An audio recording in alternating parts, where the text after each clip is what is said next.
Hello, welcome back. I'm Statman Dave. It is time for the Premier League review every Monday. Make sure you subscribe so you don't miss out on any of these glorious videos. Today, we're going to be talking about Arsenal's lack of a plan B. We're going to be talking about Chelsea's plan A, their 4-2-4-0, but also Manchester United, Wout Weghorst as a number 10, and Erik Ten Hag tinkering with United and getting the best out of Marcus Rashford. Of course, check out SofaScore, subscribe if you're new. It's time to dive in. So let's start by talking about Graham Potter's 4-2-4-0. Chelsea disappointingly drew again with West Ham United in the Premier League. Chelsea have now drawn 3 Premier League games in a row, but there are signs that Graham Potter's coaching is starting to seep in to his starting 11. Chelsea absolutely dominated this game of football, and if they'd taken their chances when they were on top, they could have won the game 4 or 5-0. We all know that David Moyes' West Ham are a dogged side, and if you allow them to stick in a game, they can get chances, they can create opportunities. But I was impressed with Chelsea's tactical setup. The 4-2-4-0, as I like to call it,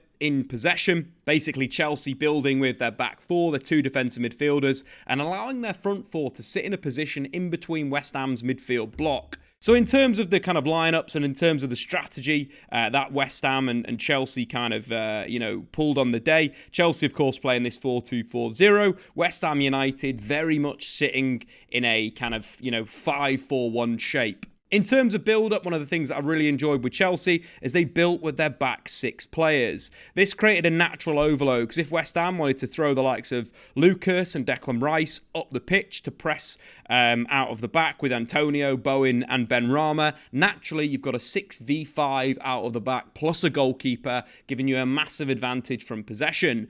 And one of the reasons why Chelsea was so dominant in that first half is because there was a little bit of a disconnect between West Ham's midfield and attacking unit and the defensive line, which opened up big space in between the lines for the likes of Madueke, Kai Havertz and João Felix to get on the ball and receive passes after Chelsea's kind of good build-up play with Enzo linking to a Mudryk, to a João Felix, to a Havertz. I thought João Felix was fantastic at drifting around and picking up those kind of pockets of space to add inject a bit of pace into Chelsea's game, reminiscent of a young Kaká, the agility, the finishing, the technique.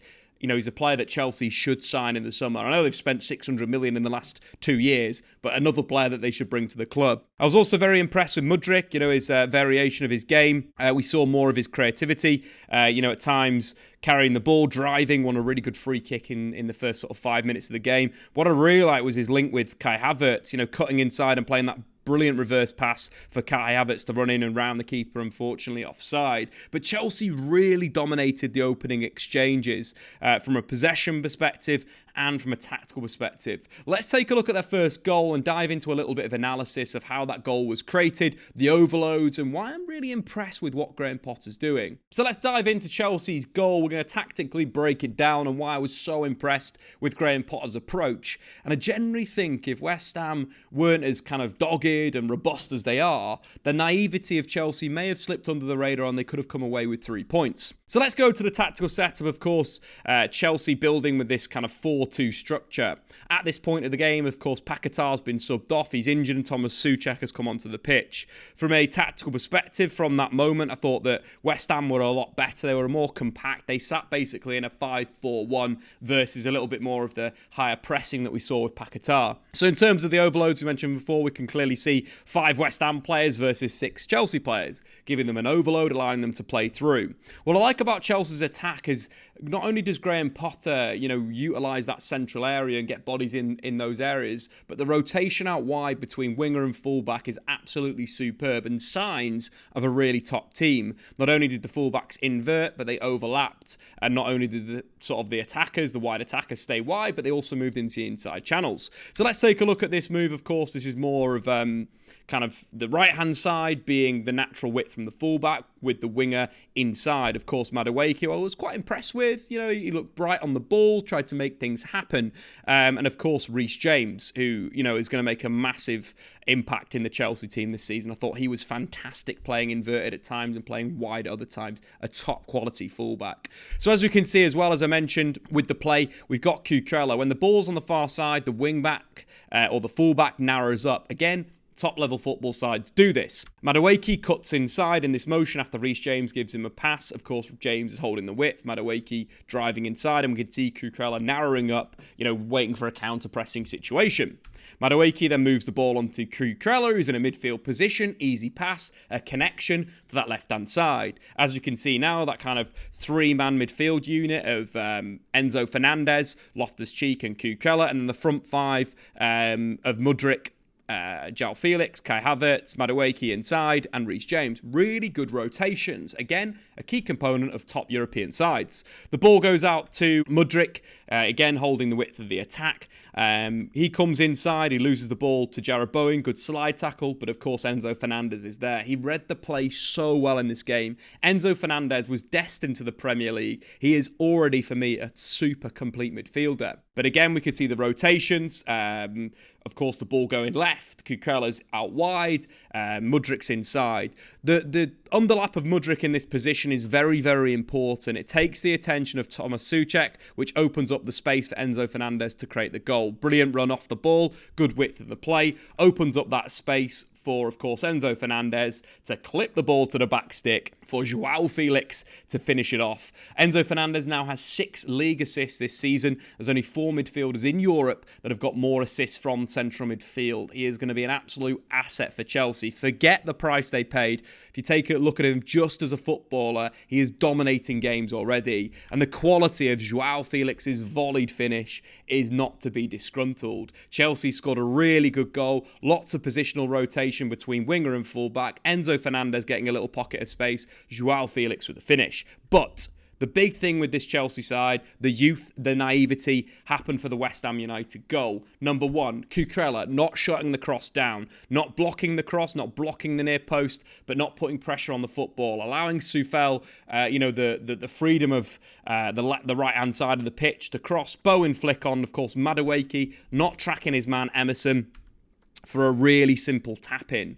These are things that Chelsea need to evolve and need to adapt if they want to be a Champions League side. But youth, you've got to remember the average age of this Chelsea team, super young. So take a look at that average age. Chelsea's average age, of course, on SofaScore for their starting 11, 25.1. That goes into the Premier League in terms of the kind of top youngest 11s. It's around 15th in the Premier League, but Chelsea's youngest of the season. But also if you consider that Thiago Silva is 38 years old, and if Chelsea were to bring in Wesley Fofana at 22 for Thiago Silva, Chelsea's average starting 11 for this game against West Ham United would have been 23.2, which is the youngest in the Premier League. Graham Potter needs to be backed from the management. They've signed lots of young players. We know how good a coach Graham Potter is. There is real signs this Chelsea team is going to blow up and really take teams out. The average positions are good. The use of the likes of Reece James in a central area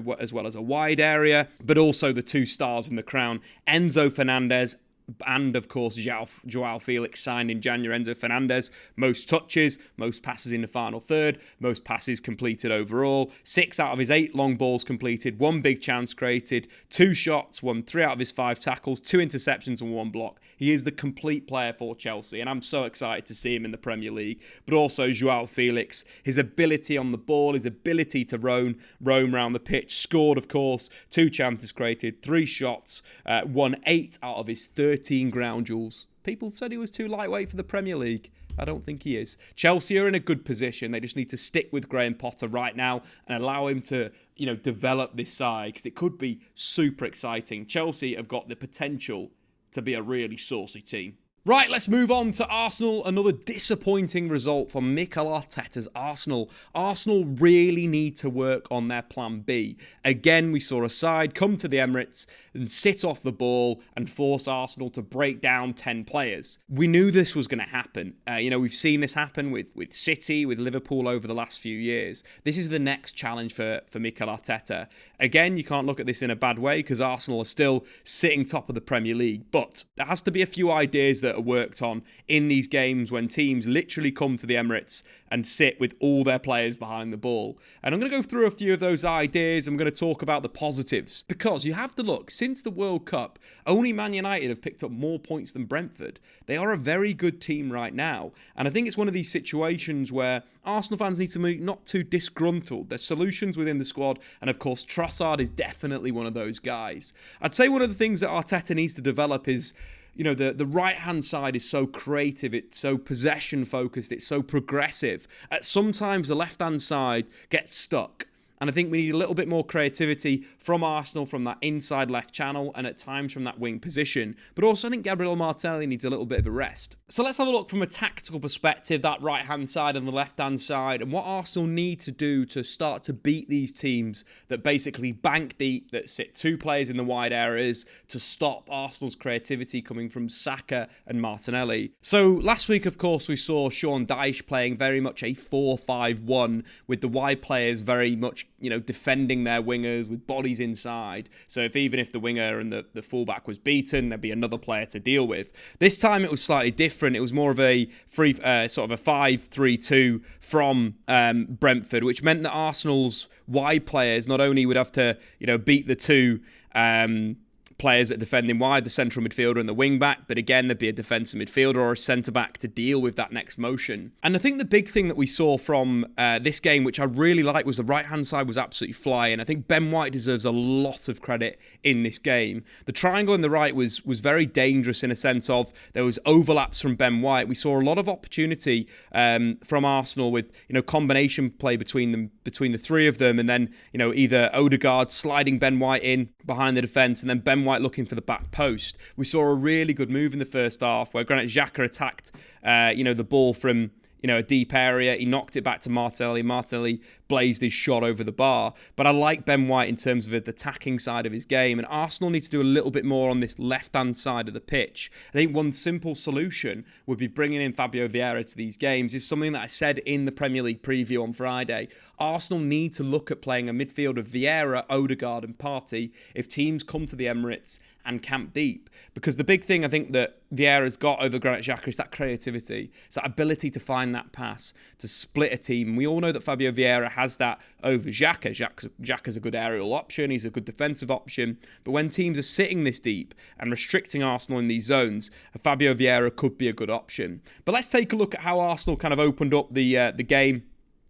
The goal. Of course, one of the other things that Arsenal could do is play Trossard. Trossard is a little bit more of a natural inverted winger, I would say, than Martinelli. He's going to hold his width a little bit more. He's going to try and drive at you with the ball at his feet versus Martinelli, I'd say, more of an inside forward. But of course, the goal was created on the right-hand side. And I think it was one of the first times in the game that Brentford got disorganised in a sense of, Henry being dragged deep, Ben-Mee being on the edge, and Janssen being in a 1v1 situation with Saka. We didn't see that mismatch enough, where basically it was created by Ben White's forward motion, Odegaard in the inside channel, and then Jensen's got basically a 1v1 with Saka in behind the defence to cross the back stick for Trossard to finish off. Always very difficult for a back five to deal with players getting in behind them and playing the ball across to the other flank. So let's actually take a look at the goal. We're going to tactically analyse that. So let's start by looking at that right-hand side triangle, because I really think this is something that if Arsenal can replicate this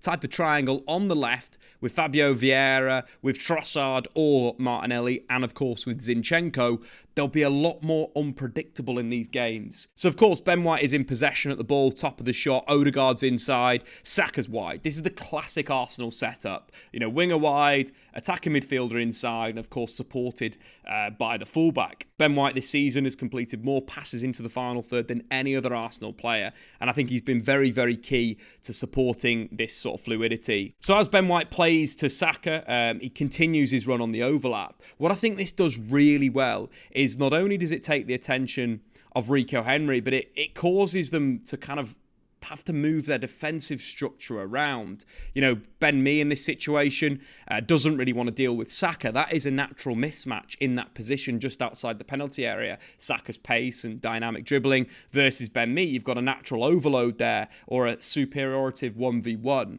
But of course, Ben White, movement off the ball, really good. We can see Odegaard start to move into that support role. We know how good Odegaard's timing and touches and ability to spot a pass. He's getting into an area where the midfielder can no longer pick him up, because the midfielder's got to go out to deal with Saka. You're creating space in that inside position. Now, this is where we've got a problem for Brentford. As I mentioned before, Arsenal have messed with that defensive structure.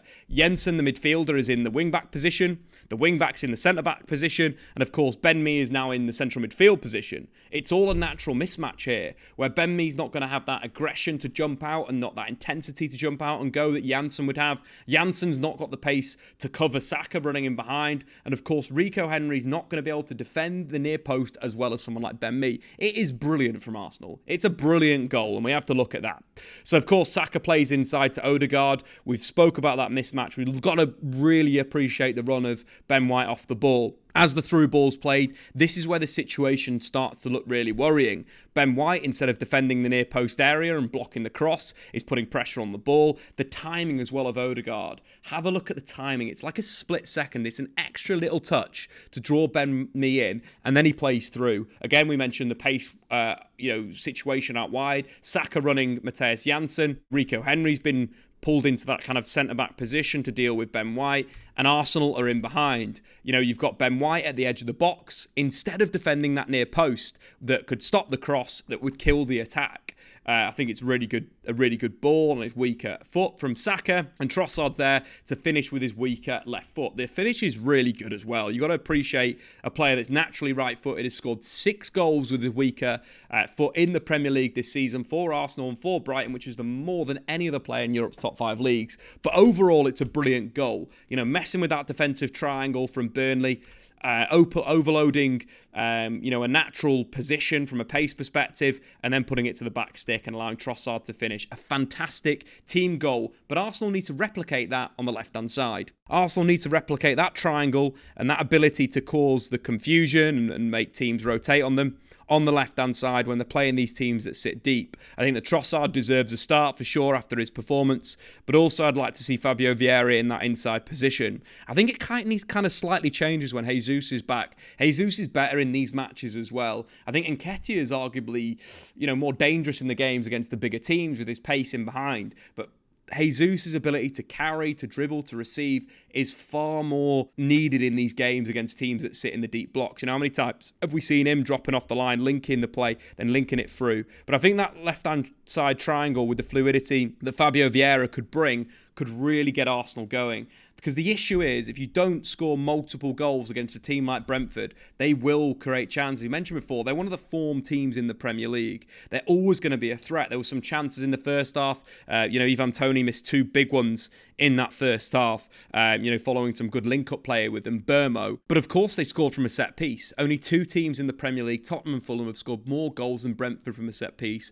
That was always going to come. Arsenal needed a second goal, and they could have got that with that rotation on the left-hand side, introducing Fabio Vieira a little bit sooner. Arteta's had a great season, but now is a test. Fabio Vieira being brought on the 81st minute for me is too late. He should have been brought on the exact same time with Trossard, or even started the game. Can't criticise Arteta too much because he's doing a great job, but we've got to look at the small margins now, because if Arsenal want to win the Premier League, they need to start making those decisions and creating creativity on the left-hand side as well as having creativity on the right-hand side. So finally, let's take a look at Manchester United's game away at Leeds United. A really difficult game to judge. United struggled playing out from the back. Leeds deserve a lot of credit for their pressing approach and the chances they created in those counter-pressing situations. I was really impressed from a Leeds perspective from Somerville on the right-hand side. He had a big chance that David De Gea saved, but I thought he was threatening throughout the 90 minutes. In terms of Manchester United, United struggled out of the back. One of the reasons, I think, is Harry Maguire's taken a few too many touches on the ball. Maguire completed 108 passes against Leeds United, nearly twice as many as any other player on the pitch. But what it meant for Man United, they were a little bit slow on the ball, and it allowed Leeds United to get back into that pressing structure and be more aggressive on Manchester United. I thought one of the best changes of the game was bringing on Lisandro Martinez. He gave United a more of a thrust out of the back, and he's a player that is absolutely excelling in the Premier League. Won 3 out of his 3 tackles against Leeds United, 3 out of 3 of his duels won, and completed 88% of his passes. But there was a real tempo change when he came onto the pitch and Luke Shaw moved into that left-back position. And of course, we've got to give Luke Shaw a lot of plaudits. He'll be starting in Barcelona at centre-half. I think this was a bit of a dry run between the pair of Harry Maguire and Luke Shaw to see how they're going to do against Barcelona. But in terms of what he did in the game, was really commanding out of the back, controlled the tempo, but also at fullback. The cross for the first goal for Marcus Rashford is simply sublime. The way he shielded the ball, bossed the situation and then crossed it to the back stick. With United, 2 bodies in the penalty area was absolutely fantastic. Luke Shaw won 2 out of his 2 tackles, interception, 3 blocks, 3 clearances, 2 key passes, 1 big chance created and won 8 out of his 11 duels in the match. A superb performance and a player that's massively developing under Erik Ten Hag. Talking about players developing under Erik Ten Hag, there's one that simply has been absolutely sublime. When Erik Ten Hag was asked in the post-match press conference, he basically said Marcus Rashford was one of the best strikers in the world right now. But the more exciting thing is there is more to come, more potential. Marcus Rashford's form in 2023 has been simply sublime. Goals, assists, more assists. He's been directly involved in more goals than any other player in Europe right now. And in his last 5 games, he's been directly involved in 5 goals. His header was absolutely fantastic. It was his 4th header that he scored this season, a massive area of his game that he's worked on. In the entirety of his career going into this season, he's scored 5 headers. This season, he's already on 4. Marcus Rashford's development has been absolutely fantastic. The ball was great, but the header, against Leeds was fantastic. And of course, obviously in the game at home as well, really good header. And I think one of the interesting things with Manchester United, they did struggle to play through. They struggled to break Leeds United down. They tried to build with Tyrell Malacia in a narrow position, but kept on getting caught out in pressing situations when building from the back. One really good change from Erik Ten Hag, and why he's regarded as one of the best tacticians in the world of football, was moving Wout Weghorst into a number 10 position,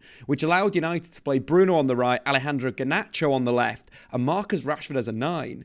And I quite like this going forward. When teams, press you high, one of the good things to have is a physical threat, an out ball, someone to, play long balls up to, someone to hold the play down. I think that really changed the game for Manchester United. As soon as Weghorst moved to number 10, United started to retain ball better in the Leeds United half. There was an option into feet. There was a player that was working exceedingly hard off the ball. And his assist to Alejandro Gomez was fantastic. A simple pass into the channel for Alejandro Gomez to simply go home and put the ball into the back of the net. And Alejandro Gomez showing why he's regarded as one of the best young players in the world of football. I heard some discourse this week claiming that Alejandro Gomez was not a good player because he had one game against Leeds United at the start of the week where he you got to give Luke Ayling a lot of credit. Luke Ayling defended very, very well. Alejandro Gomez had a little bit at the start, but again, didn't put the ball in the back of the net. Had a really good chance with a really good run off the ball. With people claiming that he was rubbish is absolutely stupid, and he took his goals supremely well. I absolutely loved the finish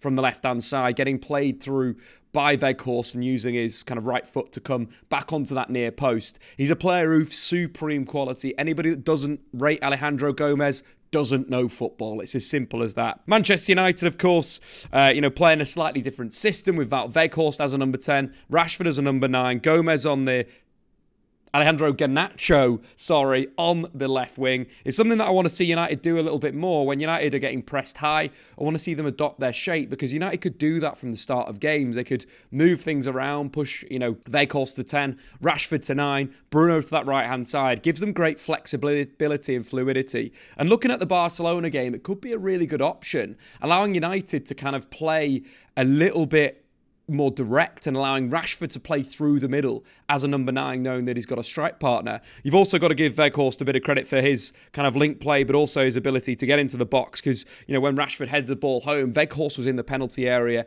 as well. I think United still need to serve more crosses to him, but, you know, going forward, it's going to be a good relationship and something that could blossom. United now sitting third in the Premier League at one point in the weekend before City's 3-1 win over Aston Villa. They're actually second in the Premier League. They are 7 points ahead of Tottenham in 5th position. And Erik Ten Hag deserves all the credit in the world for his tactical changes, for the form of Marcus Rashford, and for United playing really good football again. But anyway, guys, that's been that for the Premier League review for this week. Of course, subscribe if you're new, like the goddamn video, and of course, check out SofaScore. We look at all of our beautiful statistics.